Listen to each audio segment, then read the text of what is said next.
నమస్తే. అక్టోబర్ 25 కార్తీక మాస శనివారం శుక్లపక్ష చవితి రాత్రి 12 గంటల వరకు తదుపరి పంచమి.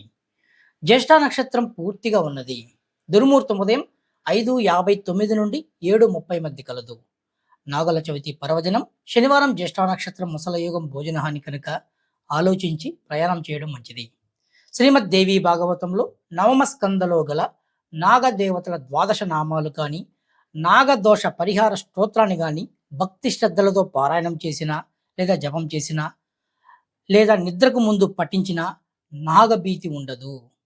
రోజుకు 3 సార్లు పఠిస్తే నాగదోషాలు నశిస్తాయి. వంశంలో చేసిన భయంకరమైన నాగాపచారాలన్నీ తొలగిపోతాయి. పారాయణం చేసేవారికి ఇన్ని గొప్ప శుభ ఫలితాలు కలుగుతాయి కాబట్టి నాగదేవతలు ప్రసాదిస్తారు కాబట్టి నిత్యం తలుచుకోవడం చాలా ఉత్తమమని గురువచనము.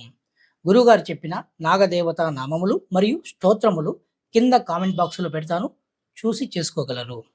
ప్రయత్న లోపం లేకుండా కష్టపడుతున్నా ఫలితం లేని వారికి, ఎన్ని ప్రయత్నాలు చేస్తున్నా పనులు మొదలు కాని వారు, ఉద్యోగం వివాహం కోసం బాధపడుతున్న వారు చతుర్థి నాడు గణేశాలయంలో గణేష భుజంగ స్తోత్రాన్ని పఠిస్తూ ప్రదక్షిణాలు చేస్తే భూప్రదక్షిణ చేసిన లాభం పుణ్యం పొందడమే కాకుండా విఘ్నాలు తొలగి తప్పకుండా పనులు ముందుకు సాగుతాయి.